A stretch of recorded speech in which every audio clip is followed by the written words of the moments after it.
Your pharmacy's next Eureka moment is only one conference away. Catalyst Connect is the pharmacy event of the year. Connect with your pharmacy. Leverage your Pioneer RX software. Enjoy the sights and sounds of Nashville, Tennessee. Register for Catalyst Connect now and save big with early bird prices until March 31st. See you in Nashville.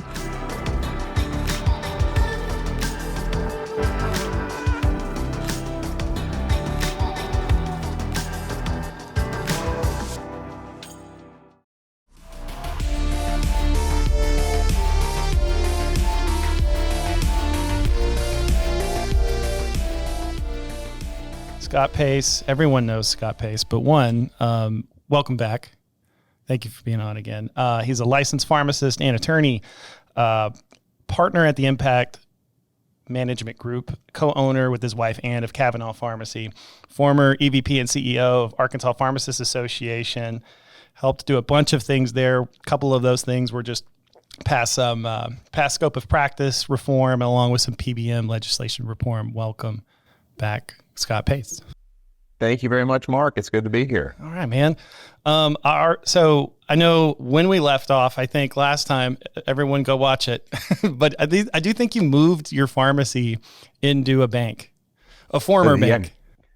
Very good memory. Yeah, we moved our pharmacy. It's almost been 2 years ago now. Okay. We had a real estate investor try to rent us out a bank 2 blocks down the street from our main store.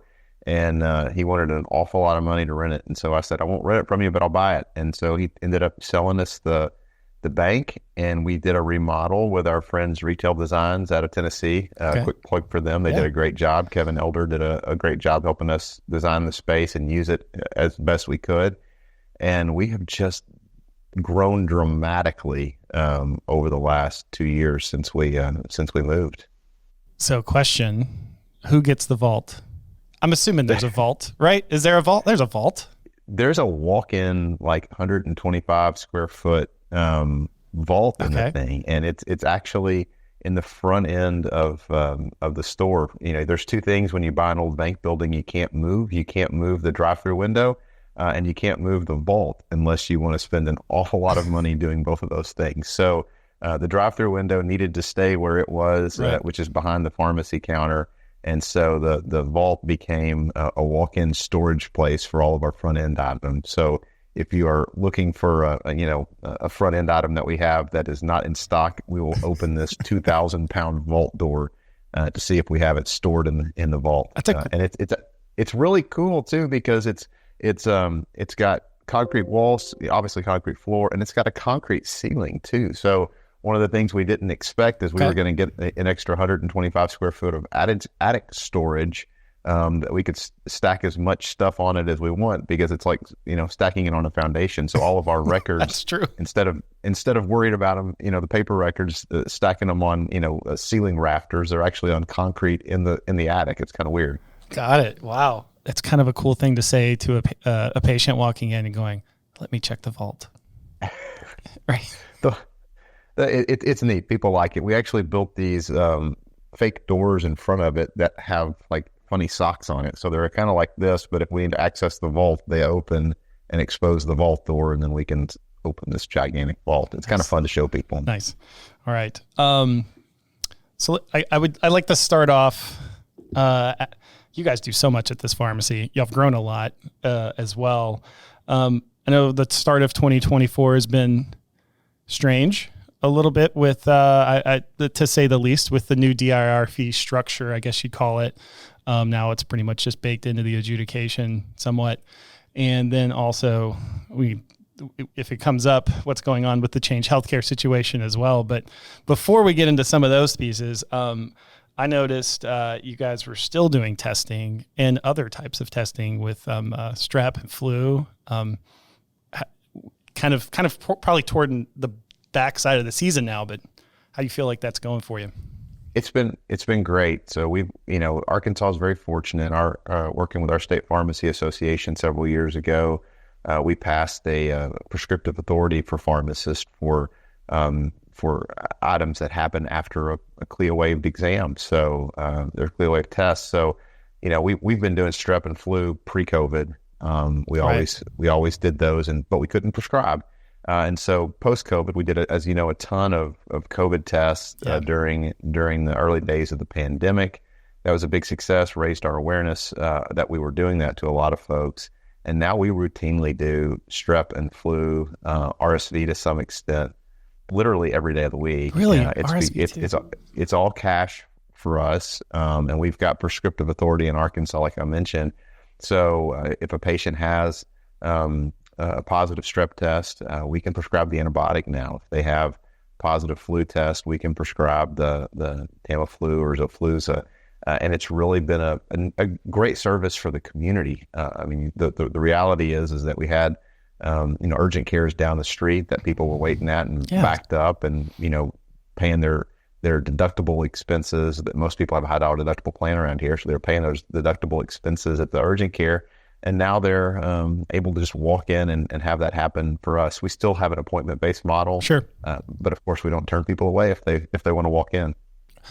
That's it. That's interesting because we just talked about the AMA.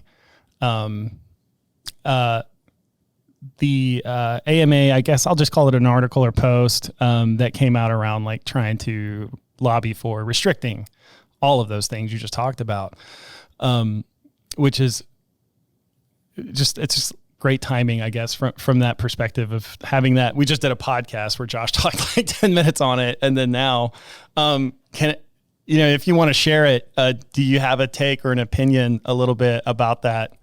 Yeah, absolutely. That post, man. I'm glad you brought that up because, it highlights two things. Number one, AMA's out of touch. Just from a practical standpoint, the physicians in our community, our physician friends that trade with us at our pharmacy, I mean, they're some of the people that use the services that we offer from a point of care testing perspective.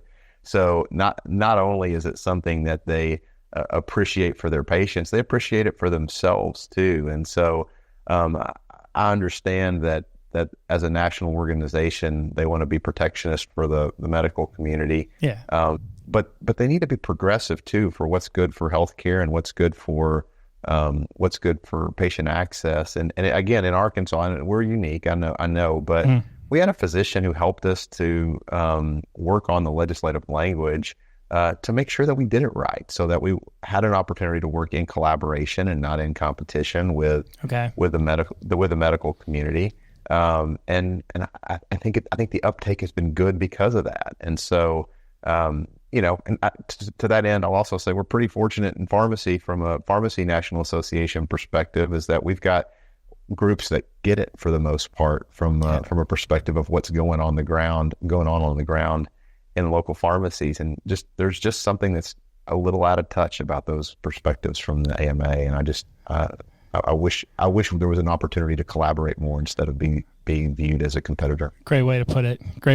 Where were you when my kid couldn't figure out if it was flu or strep or something like that? I was just talking about that, and it was just like an urgent care visit. If you wait too late, I work all day, right? If you wait too late, you get into ER hours and you start getting billed ER rates, right? And things like that. So how great would it have been to walk into a pharmacy and be like, look, mostly healthy. Everyone's got the flu he knows. Can we check?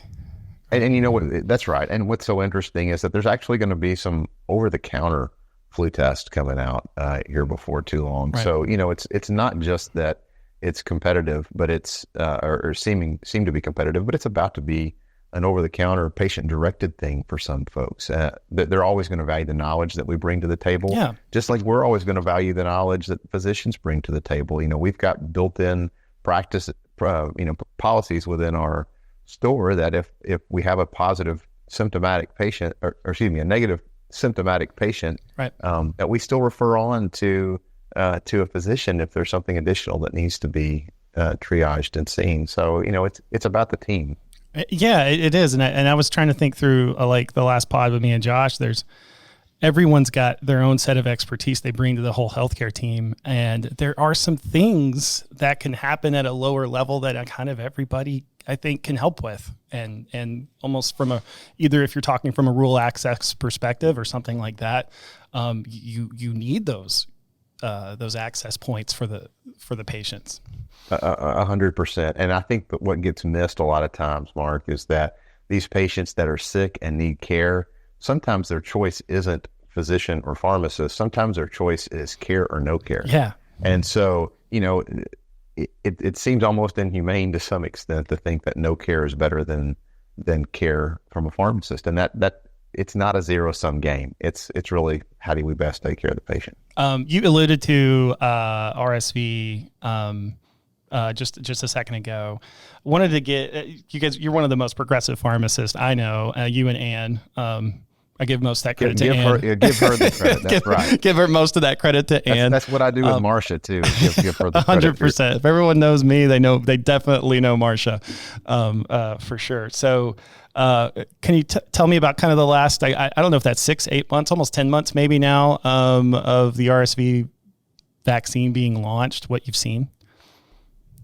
Well, there's two different, spikes on the RSV discussion. I'll just throw those out there if that's okay. Yeah. The first is the point of care testing piece on the RSV. Okay. So we do a little bit of point of care testing on RSV, and what we have found is that we've got a nurse practitioner friend who works in the emergency room at one of the local children's hospitals, and when we told her that we were doing RSV point of care testing, her response was, "That's phenomenal. They can come to the ER at the children's hospital and wait for 3 hours and be tested. And if they're positive, they get sent home with symptomatic care. And if they're negative, they get sent home with symptomatic care. But there's really no treatment for RSV other than your symptoms." And she goes, now they don't have to wait 3 hours. They can go to the pharmacy, and if they're positive, they can get sent home with symptomatic care. And if they're negative, they can get sent home with symptomatic care. So, you can kind of speed things through the process and let the ER in that particular situation not deal with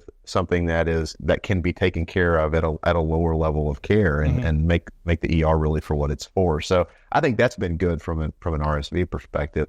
On the vaccine side of the world, man, vaccines just keep coming, and we saw just a massive uptake, as I think many folks did this year in the RSV vaccine. Yeah. So it was not uncommon this fall for patients to, and we're again appointment based on vaccines, for patients to schedule appointments for flu and COVID and RSV all in the same visit. And in the early days of the RSV, we didn't necessarily want to do that at the same visit until we had a little bit more of experience with it and heard what the manufacturer was going to recommend. But it was a very successful RSV flu COVID season for us this year, and a lot of patients got access to another piece of protection for their immune system because pharmacists were there and ready to step up. Yeah, for sure. Weird story, funny story though. I don't know if it's funny. I felt like I was on my deathbed 10 years ago. I think 10, maybe 12. I don't remember. I actually got RSV, and oh wow, yeah. I don't know. I have little ones. They're especially when they were that younger, they're bottom dwellers. They catch everything. They bring it home. That. And bottom dwellers. I like that. It's where they can't wait for you to use that at their wedding. They congratulate my little bottom dweller here. Right. They just catch all the germs, man, and bring them right home. And that was the worst feeling I've ever had, ever. I mean, I've had COVID. I'm working on my punch card like 4 times now. And it's still the nothing 6th time compared. is free, by the way. So if you get it, 2 more, you're good. I hope so. Okay, cool. 20. So I like to start off this first quarter with everybody I can ask in the podcast of, like, in your pharmacy, what are you looking at? What are you paying attention to right now at the beginning of the year? Well, I mean, there's several things that have hit us all in 2024 that I think we have to acknowledge. The first is the Change Healthcare debacle, for lack of a better phrase. Right now, it was a cyber attack. That's what we think happened. That's what they are saying happened. Was it a nation state? Was it a rogue folks? I mean, we've had 2 different stories out of that the last couple of weeks. What we do know is that we're 2.5 weeks into this, and pharmacy has been affected from an eligibility standpoint, from an eligibility check standpoint, from a coupon processing standpoint. But for the most part, pharmacy has been affected to a lesser degree. I won't say we're not affected, but to a lesser degree than than our folks in the hospital and medical practices Right. world. But as we sit here right now with the new COVID vaccine booster recommendation for folks 65 and older, one of the things my wife said to me this morning before she left the house was, I'm not sure we should turn on the COVID appointments yet because we still can't bill Medicare Part B because, our Part B processor is still affected by it. So, we're impacted, just not to the same degree as the hospitals. I'll tell you, the hospitals and the cancer centers and all those folks that use Change as their mandated clearinghouse through their electronic medical records, Right. they are just now starting to feel what the impact is going to be on them, because they've had, their claims are like ours, 2, 3, 4 weeks behind. Right. When you actually submit the claim is when you get your payment. So the dollars have continued flowing in.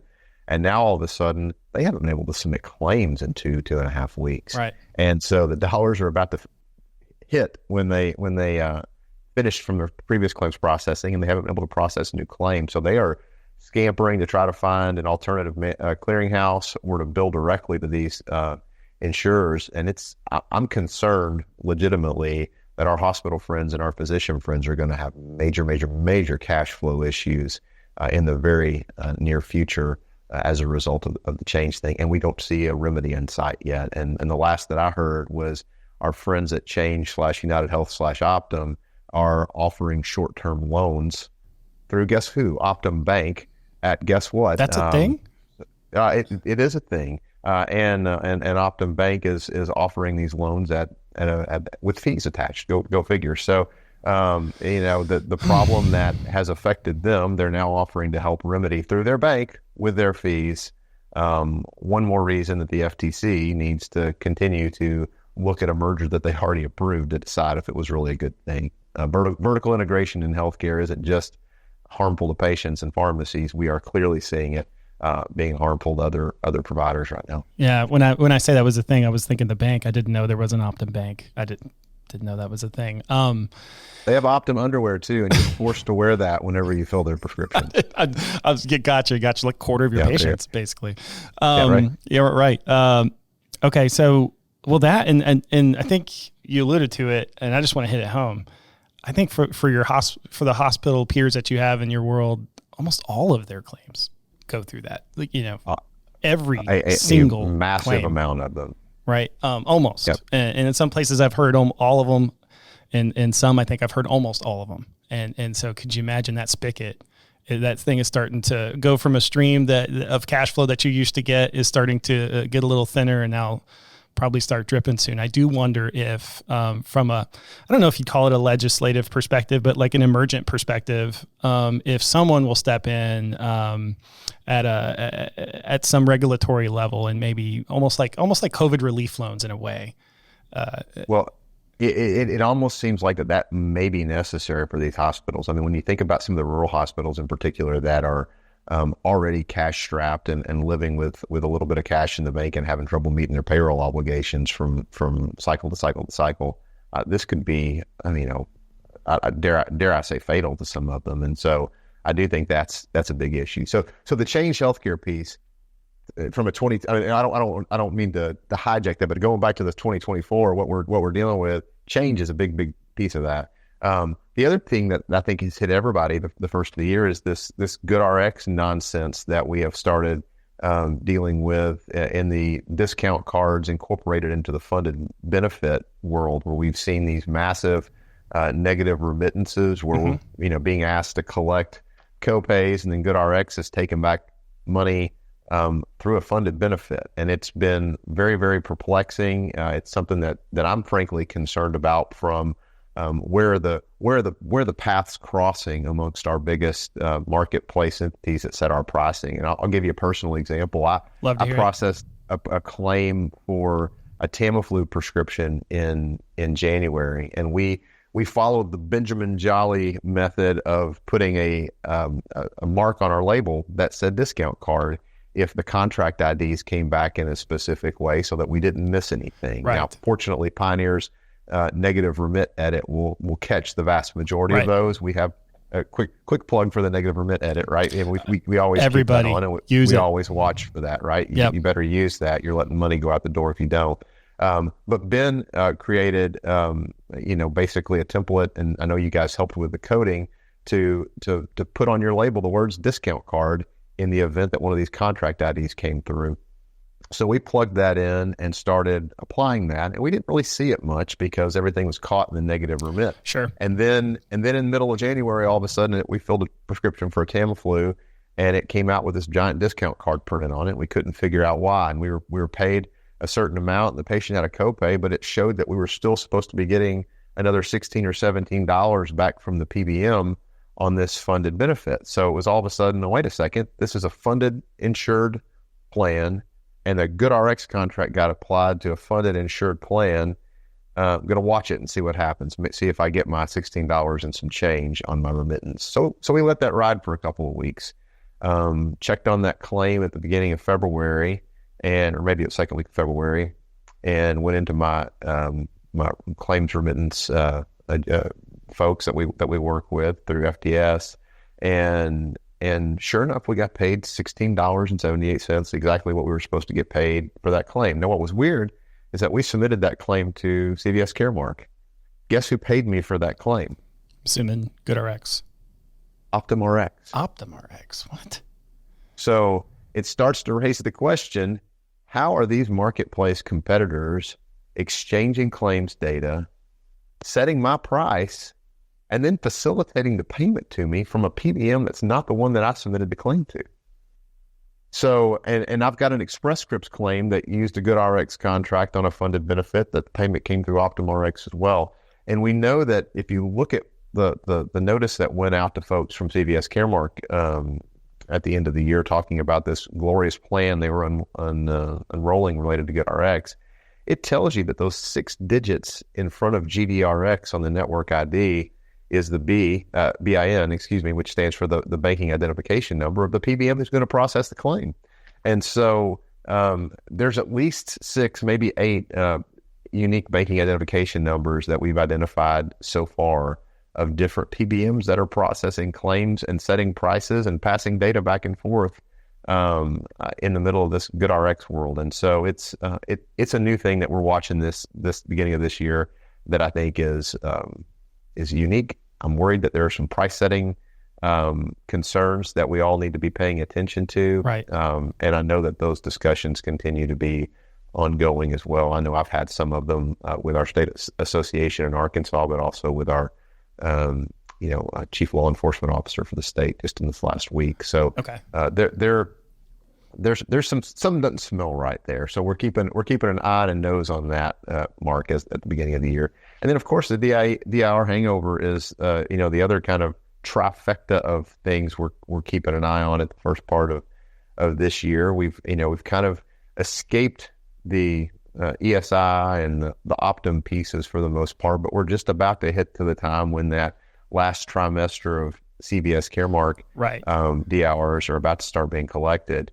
I don't want to sound bearish and say I'm worried, but I am concerned to some extent at just what the impact of that is going to be in the wake of what's going on with the changed healthcare stuff. Because from a cash flow perspective, I can't bill those vaccine claims, but I bet there are still some people that are out there giving vaccines, and they're still gonna have to pay for those vaccines. So that's an extra cash flow concern on top of what we're already experiencing. Same way with these coupon cards. I talked to a pharmacist in Maumelle, Arkansas, just a couple of days ago, who filled I think it was a Trulicity prescription for a patient who previously had a coupon card, and the difference in amount was multiple hundreds of dollars that the pharmacist decided to keep the ticket on until Change got their stuff together and was able to adjudicate the coupon card. And that's crossing your fingers and hoping that the coupon card actually pays what it did the previous month. Right. And it went out the door already, right? And you're out that money. Your bill's due in 15 days. That's right. And so there's a lot of extra risk that pharmacists are having to put on their backs or are choosing to put on their backs because one of their marketplace partners can't protect themselves from a cyber attack. And that's, you can't necessarily control the cyber attack. I understand that. But you got to make sure you got your redundancies in place to get back up in a timely manner. And so far, we haven't seen that. Yeah, and if you're, I guess CVS Caremark, you can control how you respond, right? You might can go, I think they already actually pushed out the timeline around collection of those. They did, and they should get credit for that. They should. You're right. They should get credit for that. And instead of an 8-week cycle, what's 11 or 12 now is what they decided to do. Right. And so you look at this as what's going on with change and payments, and the fact that if pharmacies aren't trying to strategize how to, I hate to even use the words divvy up care during this change process, should we try to ask for more? Should we try to ask for some leniency to a degree around, hey, look, I know you stretched it out. Can we stretch it out a little more due to the change piece? Another way to get a little bit of a win, I guess, from them. But it's something that I just now thought of with what you were talking about with the kind of the change kind of compounding a little bit of this DIR, I'll just say pain, that everyone's kind of thinking about. It's a cash flow crunch. I mean, yeah, and it's a cash flow crunch not of our own making, which is kind of the hard part of what we deal with in our industry, right?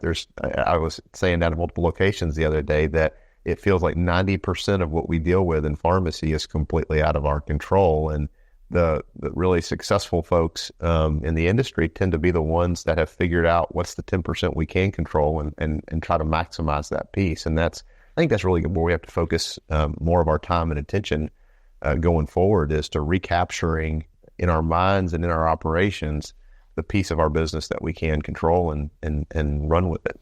Does Arkansas have that, I guess, law that you can basically have an open dialogue with the patient? Hey, this isn't covering my cost. I'm sorry, I can't fill it for that. We're going to have to bill it cash if you want it. Yeah, we do. Okay. And in fact, we've got protections from that perspective, but we've also got the ability to just flat out refuse to fill a prescription if it's paid below our ingredient cost without having any concern that you're violating a contract. I sometimes tongue in cheek will go, well, what good's a contract anyway if it's not going to pay you a reasonable fee for doing what you entered the contract for in the first place. And to be honest with you, we've seen there's one particular PBM this year that has been beyond egregious, where they're barely paying you your ingredient cost with virtually no fee. And so I know that they're in the Part D space at the beginning of this year. One of the PBMs in particular has been the most egregious. It was one that we just chose not to accept. I think a lot of people chose not to accept that one. Yeah, unfortunately, a lot of people still chose to accept it, and that's one of the quandaries for me. Is I want to take care of every single patient that I possibly can in my store, and I can't do that if one contract or two contracts are jeopardizing my ability to take care of everybody. And so that's the hard part of some of that 10% that we can control, is making some of those hard decisions. And I'll tell you, we did that with TRICARE a year and a half ago. We looked at what was being offered in that space, and we looked at our patient population, and we just said to those folks, we can take care of you, and we can do it with our best cash price, but we're not going to be able to do it on the terms that have been offered by the TRICARE PBM Express Scripts, because it was just wasn't anything we could make money on and still be able to operate our business. And if everybody went to that lowest common denominator, we wouldn't be here very long. Oh, for sure. And I would think if you can have an open dialogue with the patients, that they get it. Like, they didn't pick this either. Like, they're almost kind of they can't control much either in that way. They don't get to make those decisions. Now, they can contribute to the conversation for sure, but they don't get to make that decision either. So they probably feel a little helpless as well. They get to recapture a little bit of control over what they can, which is still choosing to pay out of pocket for some of these inexpensive generics. And to be honest with you, that's what 95% of these folks have chosen to do for us, is to stay with us because they value our place in the community. They value the service they get from us. They value the relationship that exists. And they understand that, whatever it is for the inexpensive generics is worth it for the value that they get out of the relationship and not getting something from Express Scripts mail order. Yeah, that's like that John Hopkins study that was done around generics and Part D. And I think it came in at 79% of them, you might as well just pay cash. Your deductible is so high that if you're someone on maintenance meds on generics, it almost did not make sense for 70, almost let me round up to 80% of everything in the pharmacy from a generics perspective. That's completely right. And, with these $500+ deductibles in the Part D space, and that's 80% with $500 deductible. Imagine what it is. My family's deductible on our health plan is like $6,500. Right. So it's like, now that's medical and prescription, but it's whichever one you use first. And we're much more apt to use prescriptions than we are medical and hospital services during the year, at least currently, knock on wood. So, for us, it's better to pay cash anyway, because we're never going to meet that deductible threshold. Yep.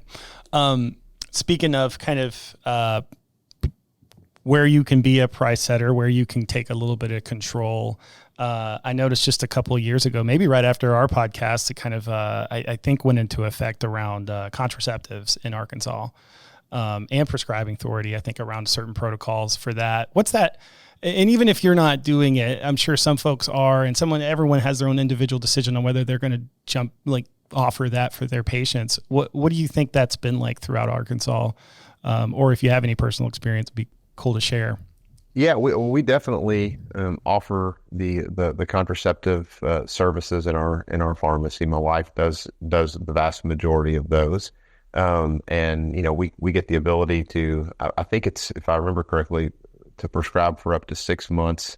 Then they have to refer back for an annual visit. I think it's 6. It may be 12 months on that one. I can't remember. Some of the states differ, but we've had uptake. And in fact, not only have we had uptake, we've got one of our major players in the state who is willing to pay us evaluation and management codes for doing that. So really? that's a paradigm shift, and kudos to Arkansas Blue Cross and Blue Shield for sure recognizing not just on the oral contraceptive side, but on the point of care testing, the evaluation on the front end, the testing itself, and the prescribing for flu and strep, for tobacco cessation, for COVID. I mean, there's a laundry list of things now that we've got the ability to step into that medical billing world on, that we're getting our feet wet on. And it's a different, as we've talked about before, it's a different way of billing. You can bill directly through like an Availity platform, or you can use a Transact to administer those contracts and help as a clearinghouse to submit those bills. But we're seeing an uptick in that. I think the real question is going to be is, now that we've just in the last week seen the official approval and launch to market of the OTC birth control pills, at least the ones that have a progesterone in it, no estrogen. What is that going to do to that demand? I don't think we know that yet, but I do think it's going to continue to elevate, not diminish, the need for pharmacist involvement in those drugs. And I think that's actually an exciting thing. Was something like that, was there, I guess, strategy or something to think about? It's kind of like when COVID testing kind of first came out to a degree. There's a little bit of awareness the market maybe doesn't get because they don't follow medical or PBM or at patient access reform. Really, you're just not. And so what is the education around or the market approach around letting your patients know, hey, we can do this too? Yeah, I mean, that gets to be a little harder thing to do, because you don't want to offend patients by getting out there and actively, promoting. To your point, the way you tiptoed into that conversation, I mean, who would have thought oral contraception would have been a taboo topic, but it is. I mean, and just to give you an example, we've got a Catholic health system hospital that is right down the street from us in our community.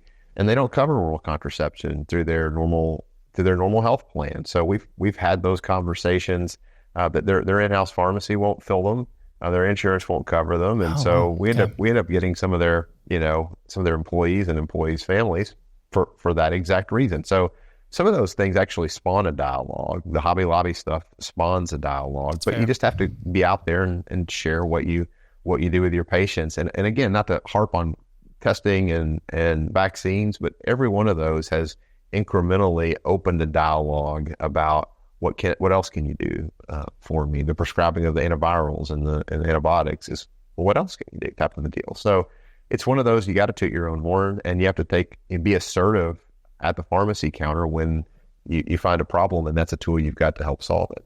Good stuff. Yeah, and it also probably sparks connections with public health and like you said, partnership with Blue Cross. Sorry, I've got a door now that opens up a little bit if we'll have the conversation.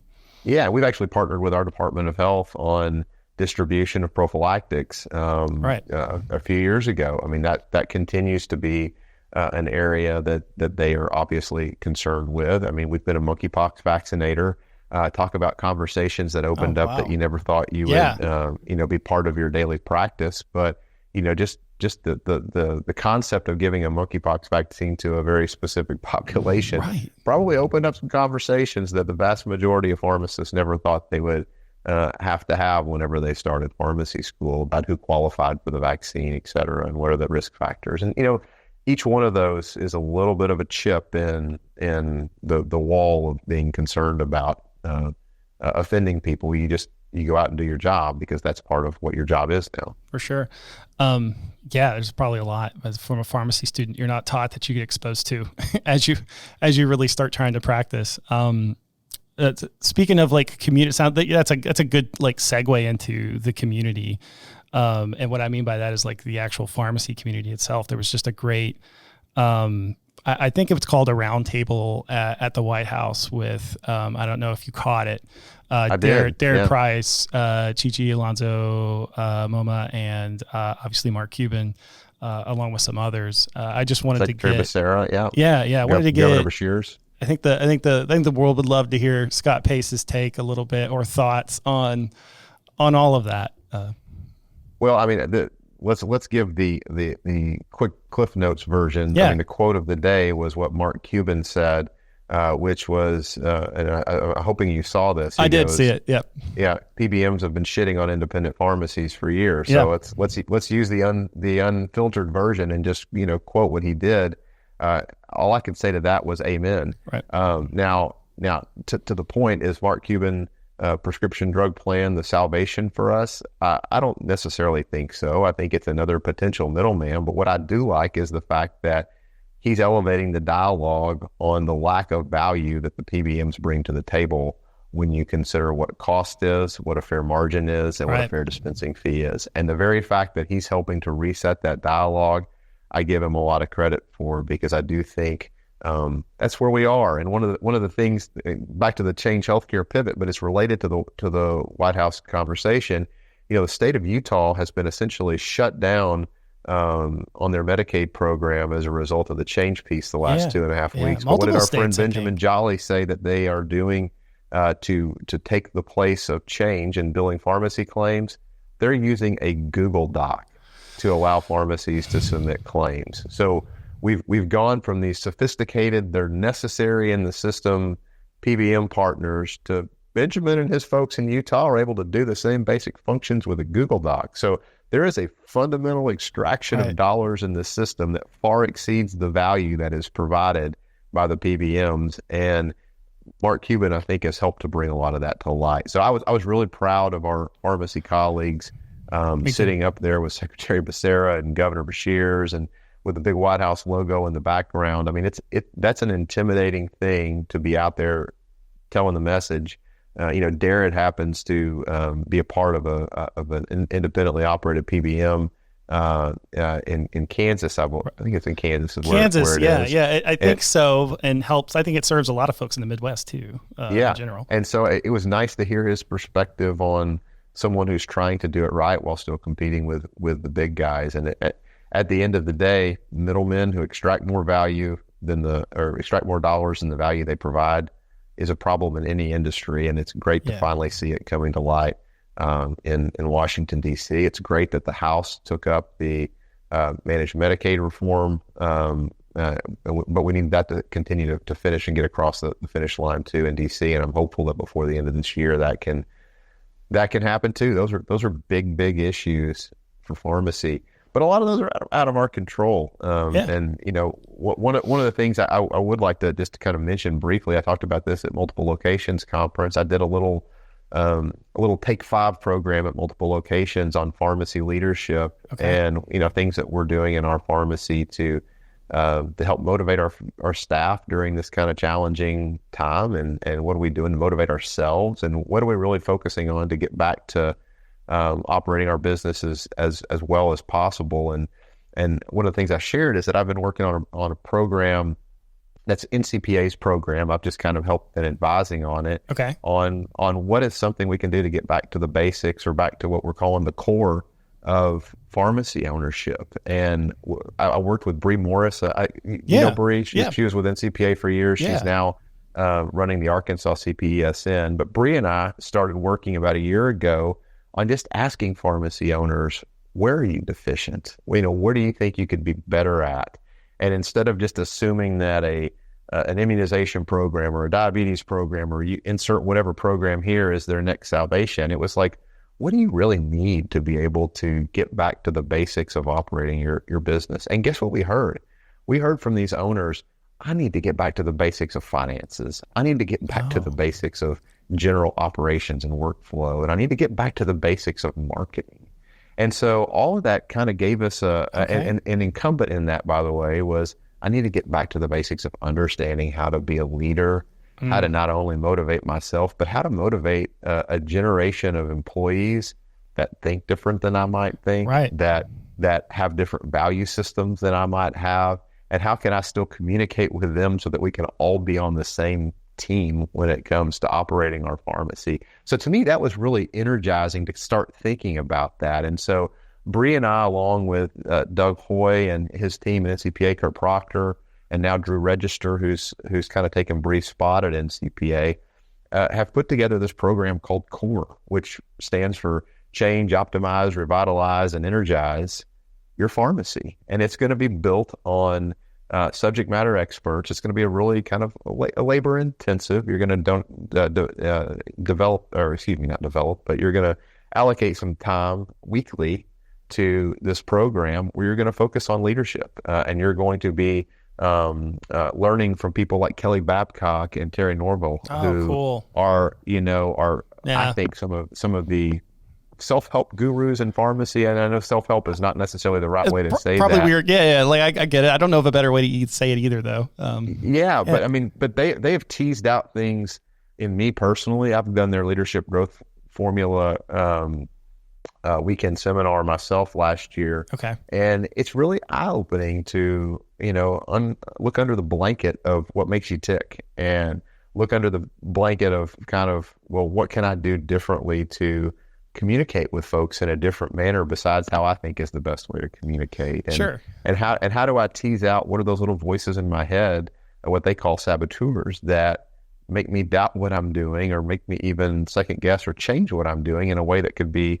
harmful. And so Kelly and Terry are going to really lead that leading yourself portion of this core program. Okay. Our friend Travis Wolf, love Travis. From Oklahoma. Yeah. Travis is awesome. Oh, so good.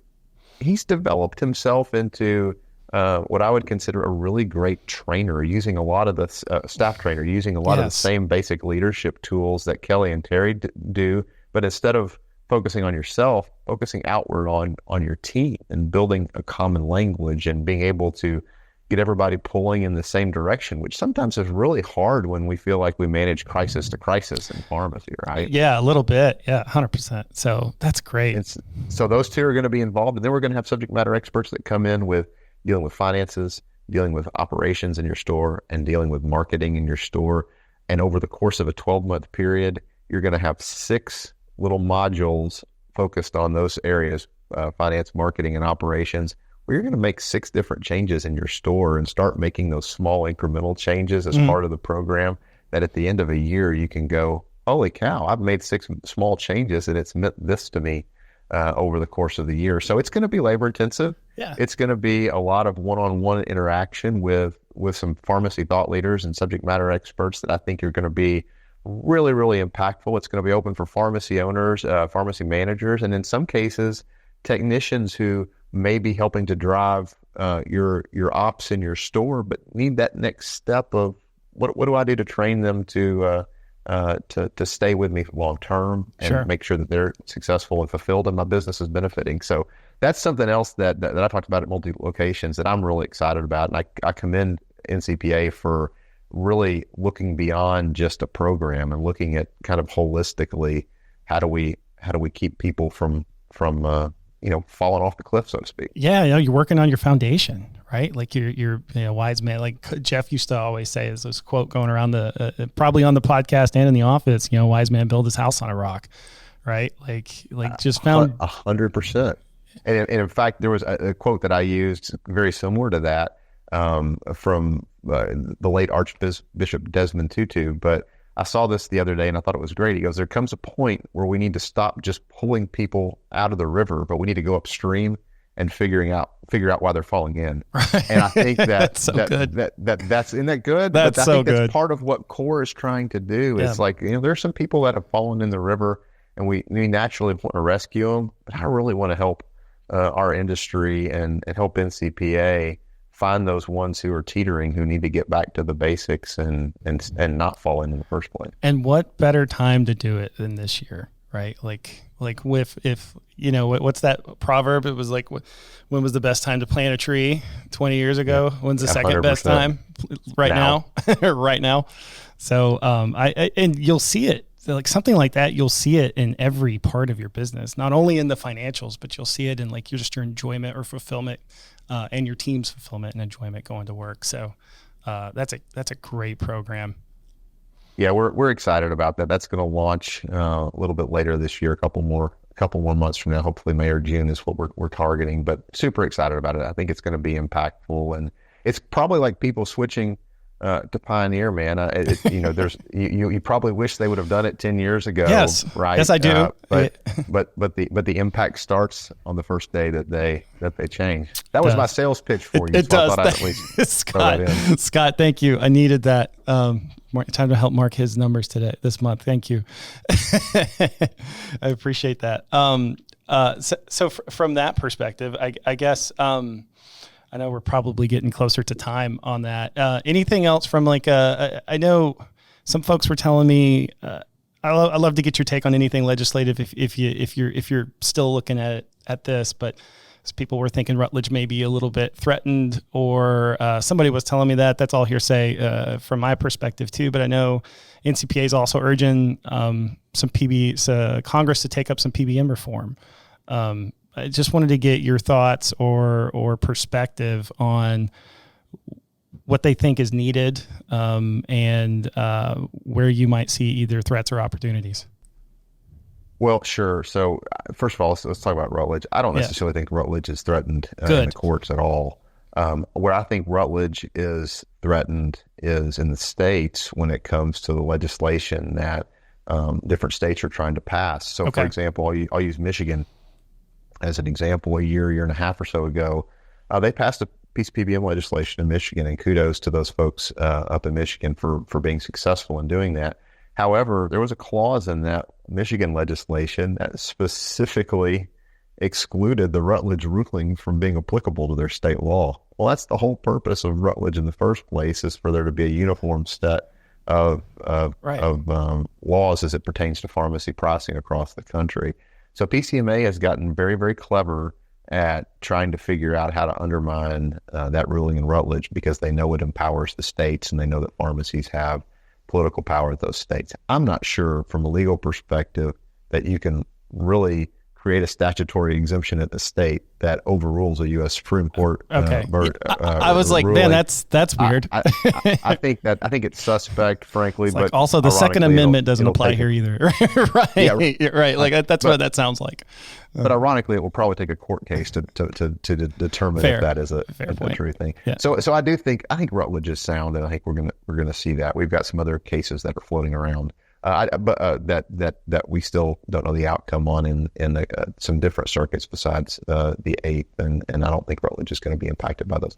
Good. But having said that, let's look at the federal legislative efforts, and I kind of touched on this earlier. So the House has moved through a PBM reform bill that now is stalled in the Senate, and we've heard that I think it's Senator Cassidy from Louisiana is not happy with that bill because it's not going far enough, supposedly, is what we're hearing. And what I would say to that is you got 8 more months between now and the end of the year, not 8.5 more months between now and the end of the year to fix it and get it done before we have to start all over with the next Congress. So I'm optimistic that can happen. Yep. But there are only a couple of windows left between now and the end of 2024 for that to happen. And that's significant because that would create that managed Medicaid fix that has been needed to use that fee-for-service kind of cost plus a true dispensing fee model. Is that making it mandated? Is that kind of what you're saying? It would be a federal mandate to use that same model, which would be gigantic. Right. We've also seen other states. Definitely some states have done that model by using an acquisition cost plus a fee in their managed Medicaid programs, and that's great. And I hope that push continues. But we're also seeing folks start to look at whether or not they need to do that in the commercial marketplace, and I think the answer is definitely going to be yes. I mean, we continue to see these push it to the ground reimbursement rates that are just beyond the ground. I'll just tell you, these are current numbers out of a particular plan in my store. Okay. But I have one particular payer that is paying me about $1.20 above NADAC over a whole bunch of claims, and we got access to claims from 2 chain competitors that are down the street. And that same payer is paying one of my grocery store competitors about $20 per prescription more than they're paying me. And they're paying one of my mass market pharmacy competitors $25 a prescription on average more than they are me on the same 200 prescriptions. And so, this is in the same plan, the same network. They're balancing their employer payment guarantees on the backs of independent pharmacies. Sure. And we're going to have to start taking more aggressive steps against that legislatively. I sure hope that individual pharmacies that contract and to the extent that the PSAOs have any power with the PBMs, that's a challenge too, right? Yep. It's not their fault that the PBMs control the contracting narrative because they put their thumbs down on them too. But the truth is that there's some real inequities right now. And I'll tell you, in my state, for example, in my city, we've had 4 Walgreens close in Little Rock and North Little Rock, Arkansas since mid-January. Oh, wow. Since 4. Since like 2 months ago? January. Yeah, since 6 weeks ago. Yeah. Oh, my God. So not only are they not staying open at rates that are $25 a prescription more than I am, but I'm getting their patients and getting paid bupkis to do it. Right. And so, there's some real fundamental issues that still need legislative fixing, but they frankly need marketplace fixing from the employers who are buying these bad plans in the first place and not asking the right questions. And so a lot of work still left to do. We're still going to see, if you're asking me crystal ball, as we kind of close out, Mark, sure. I think we're going to see more chain retraction over 2024 and 2025. We already know that CVS is closing a whole bunch of stores that are within the Target world. I think we're going to continue to see Walgreens, as we see staffing issues hit them harder than most folks, continue to look at whether or not they need to downsize their footprint or if they need to, close pharmacies altogether. And the 4 pharmacies that I told you that Walgreens closed, they haven't closed the front end. They just closed the pharmacy. So they're basically Dollar General stores with empty pharmacy counters in the back now. So the marketplace is changing. It's a weird daily. model too, right? It's a weird model. So lots to come on the back end, but I think back to my central thesis, there's still 10% of our world that we can control. Yes. And I would challenge my colleagues and frankly myself every day too, to not get fixated on the 90% that we can't. Let's really double down in 2024 on the 10% that we can and make it as good of a year as it can be, because our patients depend on us. There's still a market for us, and I would argue that market's greater today than it's ever been. I would say that too, and maybe commit to trying to expand that 10%, right? Like 100%, make it 15, 100%. Make it let's 20. at least get it to 25%, right? Yeah. Make it 30. Yeah, hell, I don't know.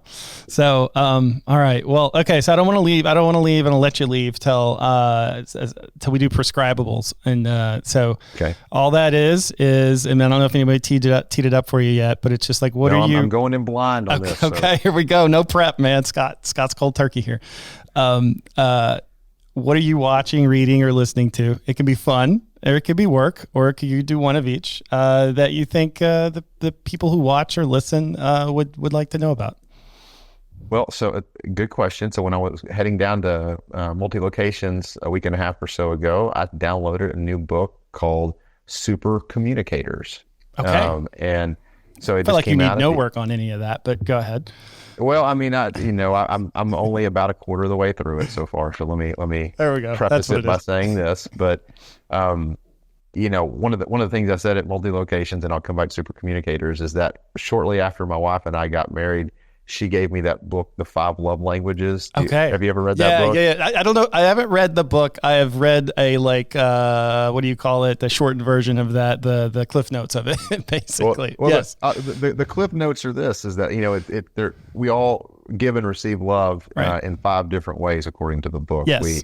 We give it through words of affirmation, through acts of service, through touch, through gifts, through acts of kindness. I think that's what the 5 of them are. And the point of the book is that just because I show my love through giving you a gift doesn't mean that that's how you like to receive love, right? So the premise is that I could be speaking English, but you only hear Spanish. Sure. Is essentially kind of what the premise of the book is. Well, in this new Super Communicator book that I'm reading, it's talking about the types of conversations that people expect to have with one another, and how if you're not expecting the same type of conversation, that you might as well be speaking Greek to each other. And they call it the 3 H's in the Super Communicator book.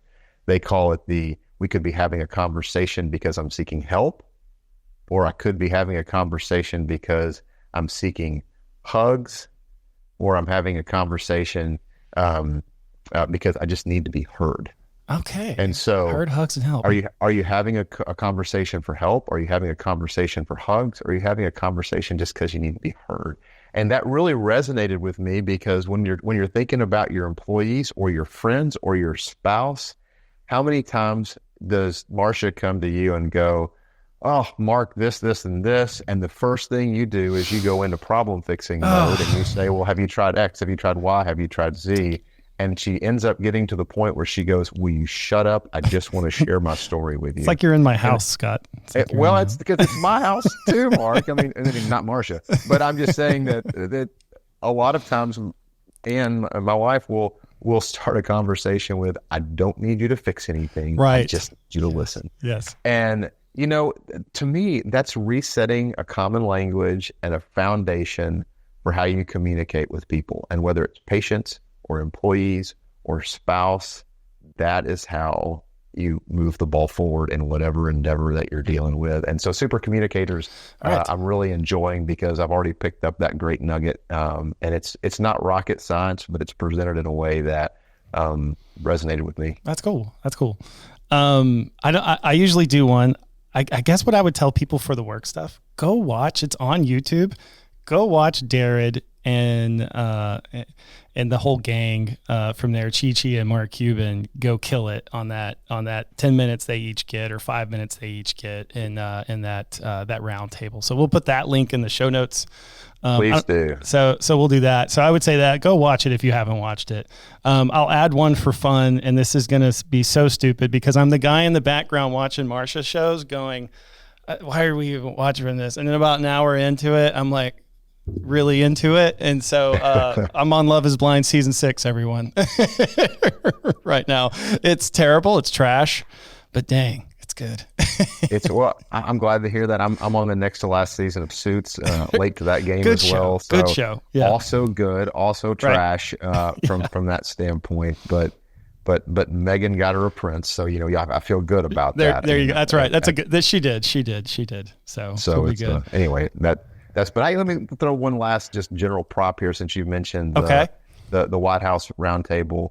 I hope people don't lose sight of the fact that those events, Darren didn't get invited to that event just cause. Our friends like Ronna Hauser and Ann Cassidy Yes. and Doug at NCPA, Doug Hoy, they're constantly in the administration's ears. The membership dollars that we spend in helping to support them, that's part of the fruit of what we get out of them. And so I just want to make sure people understand that those don't just happen because those happen as a result of, that's part of the crescendo of advocacy. Yeah. And so kudos to everybody out there who's helped support the organization, who has allowed that crescendo to continue to get louder. And we've got more to do, but that's as a result of all of you. Couldn't have said it better. Scott, thank you for being back on. Appreciate it. Thank you for Mark. everything you're doing in pharmacy as well.